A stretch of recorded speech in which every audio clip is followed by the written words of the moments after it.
പ്രിയപ്പെട്ടവരെ നമസ്കാരം. Indian parliament അതിന്റെ ജനപ്രതിനിധി സഭയായ ലോക്സഭയിൽ വഖഫ് നിയമ ഭേദഗതി ബിൽ പാസ്സായിരിക്കുകയാണ്. 232-നെതിരെ 288 വോട്ടുകൾക്കാണ് പാസ്സായത്. സ്വാഭാവികമായും TDPയും JDUവും പിന്തുണയ്ക്കുന്നതോടുകൂടി ഭൂരിപക്ഷമുള്ള ഭരണകക്ഷിക്ക് ഈ ബില്ല് പാസ്സാക്കിയെടുക്കാൻ കഴിയും എന്നത് അത്ഭുതകരമായ കാര്യമല്ല. ഇന്ത്യ മുന്നണി ഏതാണ്ട് എല്ലാ കക്ഷികളും ഒറ്റക്കെട്ടായി തന്നെ ബില്ലിനെ എതിർത്തു. ഈ ബില്ല് രാജ്യസഭ ചർച്ച ചെയ്ത് പാസ്സാക്കി പ്രസിഡന്റ് ഒപ്പുവെക്കുന്നതോടുകൂടി നിയമമാവുകയാണ്. 1995 പാസ്സാക്കപ്പെട്ട വഖഫ് നിയമത്തിന് ഇതോടെ കാതലായ മാറ്റം വരും. ഇത് സംബന്ധിച്ച് നേരത്തെ തന്നെ ചില വീഡിയോകൾ ഈ ചാനലിൽ ചെയ്തിരുന്നതുകൊണ്ട് പുതിയ ഭേദഗതിയിലെ കാര്യങ്ങളെക്കുറിച്ച് ഇവിടെ പ്രതിപാദിക്കുന്നില്ല. മറ്റു ചില കാര്യങ്ങൾ സൂചിപ്പിക്കുകയാണ് ഇപ്പോൾ ചെയ്യുന്നത്. ഇതിൽ പ്രധാനപ്പെട്ട ഒരു കാര്യം, ഇന്ത്യൻ കോൺസ്റ്റിറ്റ്യൂഷൻ ആർട്ടിക്കിൾ 25 മുതൽ 28 വരെ മതസ്വാതന്ത്ര്യത്തെക്കുറിച്ചും മതസമൂഹങ്ങൾക്ക് സ്ഥാപനങ്ങൾ നടത്താനുള്ള സ്വാതന്ത്ര്യത്തെക്കുറിച്ചും മതസമൂഹങ്ങൾക്ക് സമ്പത്ത് സ്വരൂപിക്കാനുള്ള സ്വാതന്ത്ര്യത്തെക്കുറിച്ചും മതസമൂഹങ്ങൾക്ക് വിദ്യാഭ്യാസ സ്ഥാപനങ്ങൾ നടത്താനുള്ള സ്വാതന്ത്ര്യത്തെക്കുറിച്ചുമാണ് പറയുന്നത്. ആ സ്വാതന്ത്ര്യം ആർട്ടിക്കിൾ 25 മുതൽ 28 വരെ ഇന്ത്യൻ ഭരണഘടന പറഞ്ഞ ആ സ്വാതന്ത്ര്യം ഇനിമേൽ ഇന്ത്യയിലെ മുസ്ലിങ്ങൾക്ക് നൽകില്ല എന്നതാണ് ഈ വഖഫ് ബില്ലിന്റെ ഏറ്റവും അടിസ്ഥാനപരമായിട്ടുള്ള കാര്യം. അതായത് തികച്ചും ഭരണഘടനാ വിരുദ്ധമായ ഒരു ബില്ലാണ്. ഇന്ത്യൻ മതേതരത്വം എന്നത് ഏതെങ്കിലും ഒരു മതത്തിന്റെ ആധിപത്യമോ നിരാസമോ അല്ല. എല്ലാ മതവിശ്വാസങ്ങൾക്കും മതമില്ലാത്ത വിശ്വാസങ്ങൾക്കും നിലനിൽക്കാനുള്ള അവകാശം നൽകിക്കൊണ്ടുള്ള ഒന്നാണ് ഇന്ത്യൻ സെക്യുലറിസം എന്ന് പറയുന്നത്. ആ സെക്യുലറിസം ഇന്ത്യയിൽ അവസാനിച്ചു കഴിഞ്ഞു എന്നതാണ്. അതിൽ മുസ്ലിങ്ങളുടെ അവകാശങ്ങൾ ഒന്നൊന്നായി ഹനിച്ചുകൊണ്ടേയിരിക്കുകയാണ്. ഏറ്റവും ആദ്യം മുത്തലാഖ് നിയമം കൊണ്ടുവന്നു. മുത്തലാഖ് നിയമത്തിന്റെ പ്രശ്നം മുസ്ലിങ്ങൾ തന്നെ തള്ളിക്കളഞ്ഞൊരു കാര്യമാണ് മുത്തലാഖ് എന്നത്. അത് ഒരു മതപ്രശ്നമാണ്. പക്ഷേ മുത്തലാഖ് നടത്തുന്ന മുസ്ലിം പുരുഷന്മാരെ ക്രിമിനൽ കേസ് ശിക്ഷിക്കാനുള്ള അധികാരം രാജ്യത്ത് നൽകുന്നു എന്നതാണ്. ഇതേ കുറ്റം, അതായത് ഭാര്യയെ ഉപേക്ഷിക്കുക എന്ന കുറ്റം മറ്റ് മതസ്ഥർ ചെയ്താൽ അത് സിവിൽ കേസാണ്, മുസ്ലിങ്ങൾ ചെയ്താൽ ക്രിമിനൽ കേസാകുന്നു എന്നതാണ് ഒരു കാര്യം. അതിനുശേഷമാണ് പൗരത്വ ബില്ല് കൊണ്ടുവന്നത്. പൗരത്വ ബില്ല് ഇന്ത്യയിലെ മുസ്ലിങ്ങളുടെ പൗരത്വം പോകുന്ന ബില്ലാണോ എന്ന് ചോദിച്ചാൽ ഡയറക്റ്റ്ലി അല്ല. അതിനുശേഷം അനുബന്ധമായി പാസ്സാക്കേണ്ട 1-2 കാര്യങ്ങൾ കൂടിയുണ്ട്. അത് നടപ്പാക്കാത്തത് കൊണ്ട് നിലവിൽ ഇന്ത്യൻ പൗരന്മാരായ മുസ്ലിങ്ങൾക്ക് കുഴപ്പമില്ല. പക്ഷേ അതേസമയം ഇന്ത്യൻ പൗരത്വത്തിന് മതം ബാധകമാക്കിക്കൊണ്ടുള്ള നിയമമാണ്, അതും കോൺസ്റ്റിറ്റ്യൂഷന് എതിരായിട്ടുള്ള നിയമമാണ്. ആ കാര്യം ഇപ്പോൾ കോടതിയുടെ പരിഗണനയിൽ കൂടി നിൽക്കുകയാണ്. ഇപ്പോഴിതാ വഖഫ് ബില്ല് പാസ്സാവും. ഈ വഖഫ് ബില്ലിന്റെ അടിസ്ഥാനപരമായിട്ടുള്ള പ്രശ്നം ഞാൻ നേരത്തെ സൂചിപ്പിച്ചു. കോൺസ്റ്റിറ്റ്യൂഷൻ നൽകുന്ന മതസ്വാതന്ത്ര്യത്തെ ഇല്ലാതാക്കുന്നത് എന്നതാണ്. അപ്പോൾ ഈ ബില്ല് പാസ്സാക്കുന്നതോടുകൂടി, നിയമമാകുന്നതോടുകൂടി തീർച്ചയായും മുസ്ലിം സംഘടനകൾ പറയുന്നത് ഞങ്ങൾ നിയമപരമായും ജനാധിപത്യപരമായും ഇതിനെ നേരിടും എന്നതാണ്. അത് തീർച്ചയായും ഉണ്ടാകും. മുസ്ലിം സംഘടനകൾ മാത്രമല്ല, ജനാധിപത്യ സമൂഹം ഒന്നാകെ ഇത് പറയുന്നുണ്ട്.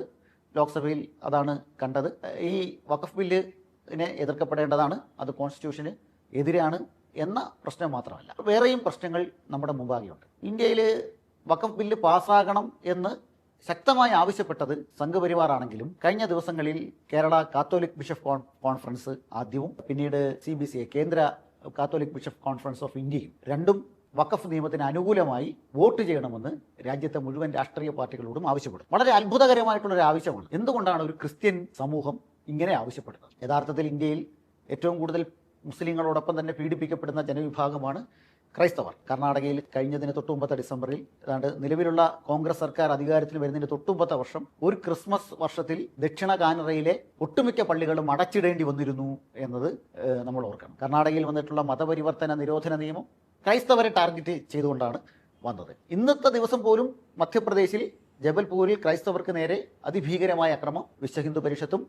ബജറംഗ് ദളും നടത്തിക്കൊണ്ടിരിക്കുന്നു. മണിപ്പൂരിന്റെ തീ കെട്ടടങ്ങിയിട്ടില്ലാത്ത സമയമാണ്. ഇങ്ങനെ സംഘപരിവാറിൽ നിന്ന് ആക്രമണം നേരിട്ടുകൊണ്ടിരിക്കുന്ന ഒരു ക്രൈസ്തവ സമൂഹം വഖഫ് ബില്ലിനെ അനുകൂലമായി വോട്ട് ചെയ്യണം എന്ന് ആവശ്യപ്പെടുന്നത് തീർച്ചയായും ആശ്ചര്യകരം എന്ന് മാത്രമല്ല, അത് സങ്കടകരവുമാണ്. അവർ ചെയ്യുന്നത് എന്താണെന്ന് അവരറിയുന്നില്ല എന്ന് യേശുക്രിസ്തു പ്രാർത്ഥിച്ചതുപോലെ പറയാൻ മാത്രമേ നമുക്ക് സാധിക്കുകയുള്ളൂ. മുനമ്പം പ്രശ്നമാണ് അവർ അതിന് മുന്നോട്ട് വയ്ക്കുന്നത്. മുനമ്പം പ്രശ്നത്തെക്കുറിച്ചും നേരത്തെ വീഡിയോ ചെയ്തിട്ടുണ്ട്. മുനമ്പം പ്രശ്നത്തിന് ഈ വഖഫ് നിയമത്തിൽ യാതൊരു പരിഹാരവുമില്ല എന്നതാണ് ഏറ്റവും പ്രധാനപ്പെട്ട കാര്യം. നിലവിൽ കോടതിയുടെ മുമ്പിലുള്ളൊരു കാര്യമാണ്. മുനമ്പം പ്രശ്നത്തിൻ്റെ പ്രശ്നം, അടിസ്ഥാനപരമായ പ്രശ്നം മുനമ്പം ഭൂമി വഖഫ് ഭൂമിയാണ് എന്നതാണ്. അതിലെ കുറേ ആളുകൾ കയ്യേറുന്നു.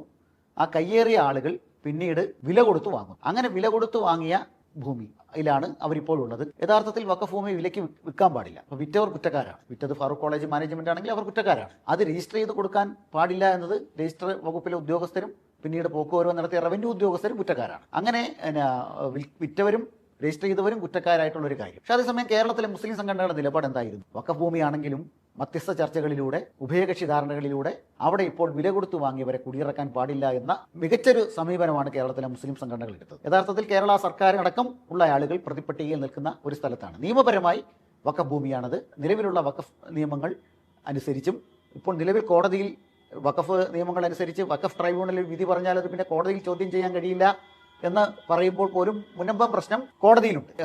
കേരള ഹൈക്കോടതിയുടെ പരിഗണനയിലിരിക്കുന്ന വിഷയമാണ്. സർക്കാർ നിയോഗിച്ച ജുഡീഷ്യൽ കമ്മീഷൻ അത് നിലനിൽക്കുന്നതല്ല എന്ന് കോടതിയും വിധി പറഞ്ഞിട്ടുണ്ട്.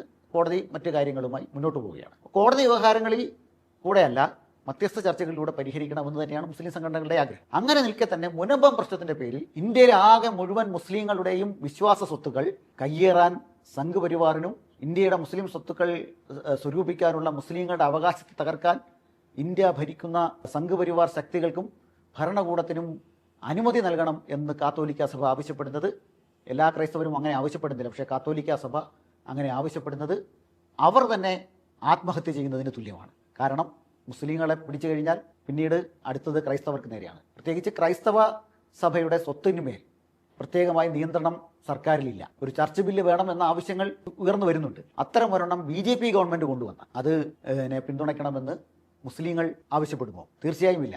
വർഗീയമായി ചിന്തിക്കുന്നവർക്ക് മാത്രമാണ് മറ്റൊരു മതവിഭാഗത്തിന്റെ അവകാശങ്ങൾ ഹനിക്കുന്നതിനെ പിന്തുണയ്ക്കാൻ സാധിക്കുകയുള്ളൂ. അതുകൊണ്ട് മുനമ്പം പ്രശ്നം വച്ചാണെങ്കിൽ മുനമ്പം പ്രശ്നത്തിന് പരിഹാരം കാണണമെന്ന് പറയുന്നതിന് പകരം ഇന്ത്യയിലെ മുഴുവൻ മുസ്ലിം സ്വത്തുക്കളും മരവിപ്പിക്കണമെന്നും അത് സംഘ് പരിവാറിന് കയ്യേറാൻ അവസരം കൊടുക്കണമെന്നും പറയുന്നത് തികഞ്ഞ തെറ്റാണ്. കാത്തോലിക്ക സഭ അത് തിരുത്തും എന്ന് വിശ്വസിക്കും. കാത്തോലിക്ക സഭ പറഞ്ഞാലും പറഞ്ഞില്ലെങ്കിലും വഖഫ് ബില്ല് പാസ്സാകും എന്നത് മറ്റൊരു കാര്യമാണ്. ഈ രാജ്യത്ത് ഏറ്റവും പ്രധാനപ്പെട്ട ഒരു പ്രശ്നം, രാജ്യത്ത് സാമൂഹ്യമായ അടിയന്തരാവസ്ഥ നിലനിൽക്കുകയാണ്. ഇന്ത്യ രാജ്യം ഒരു ഹിന്ദുത്വ രാഷ്ട്രമായി മാറ്റാനുള്ള എല്ലാ നീക്കങ്ങളും നടത്തിക്കൊണ്ടിരിക്കും. അതിൻ്റെ ഭാഗമായി അതിന് ഒന്നാം പടിയാണ് അവരുടെ ഒന്നാം ആഭ്യന്തര ശത്രുക്കളായ മുസ്ലിങ്ങളെ ഉന്മൂലനം ചെയ്യുക. അതിന് മുസ്ലിങ്ങളുടെ പൗരത്വത്തെ ചോദ്യം ചെയ്തു കഴിഞ്ഞു, മുസ്ലിങ്ങളുടെ സാമൂഹ്യ അവകാശങ്ങളെ ചോദ്യം ചെയ്തു കഴിഞ്ഞു, മുസ്ലിം ചെറുപ്പക്കാരെ ഭീകരമായി ജയിലിലടയ്ക്കുന്നു, മുസ്ലിം സംഘടനകളെ നിരോധിക്കുന്നു, ഇപ്പോൾ മുസ്ലിങ്ങളുടെ വിശ്വാസ സ്വത്തിൻ്റെ മേൽ സർക്കാർ കയ്യേറ്റം നടത്തും. ഇങ്ങനെ എല്ലാം ഓരോന്നായി ചെയ്തുകൊണ്ടിരിക്കുമ്പോൾ രണ്ടാം ആഭ്യന്തര ശത്രുക്കളായ ക്രൈസ്തവർ ഇത് കണ്ട് കൈകൊട്ടിച്ചിരിക്കുന്നത് അപകടകരമാണ്. ഇന്ത്യയിലെ മതേതര സമൂഹം കുറച്ചെങ്കിലുമൊക്കെ പ്രതികരിക്കുന്നുണ്ട് എന്നത് വലിയ കാര്യമാണ്. പക്ഷേ അതേസമയം ഈ പ്രതികരണങ്ങൾ കൊണ്ടല്ല, കൂടുതൽ ജനാധിപത്യപരമായും നിയമപരവുമായുള്ള ശക്തമായ പോരാട്ടങ്ങൾ കൊണ്ടാണ് ഈ രാജ്യത്ത് ഇനി മുന്നോട്ട് പോകാൻ കഴിയുകയുള്ളൂ. അത് പോലും കോടതിയും നിയമങ്ങളും നിലനിൽക്കുന്നത് വരെ മാത്രമാണ് ജനാധിപത്യപരമായി പോരാടാൻ സാധിക്കുകയുള്ളൂ. കോടതിയും നിയമങ്ങളും സമൂഹവും മാറിക്കൊണ്ടിരുന്നാൽ ജനാധിപത്യ പോരാട്ടങ്ങൾ പോലും അവസാനിക്കും. ബാബറി മസ്ജിദിനെ സംബന്ധിച്ച വിധി നമ്മൾ കണ്ടതാണ്. ഇനി പൗരത്വ ബില്ലിന്മേലുള്ള വിധി വരാനിരിക്കുന്നു, മുത്തലാഖിന്മേലുള്ള വിധി വരാനിരിക്കുന്നു.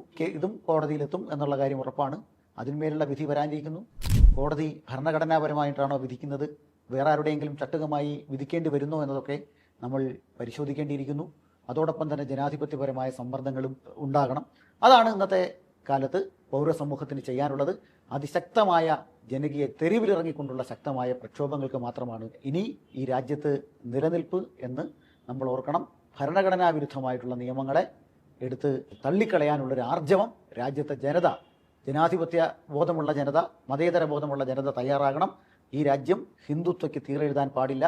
അഥവാ ഇനി ഹിന്ദുത്വ അവരുടെ രാഷ്ട്രീയ അധികാരം സ്ഥാപിച്ചാൽ സവർണാധിപത്യ സമൂഹം ആയിരിക്കും ഈ രാജ്യത്തിൻ്റെ ഭരണകൂടം. അതല്ലാത്ത മുഴുവൻ പേരും അടിമകളോ പുറന്തള്ളപ്പെട്ടവരോ ആയിരിക്കും എന്നതിന് യാതൊരു സംശയവുമില്ല.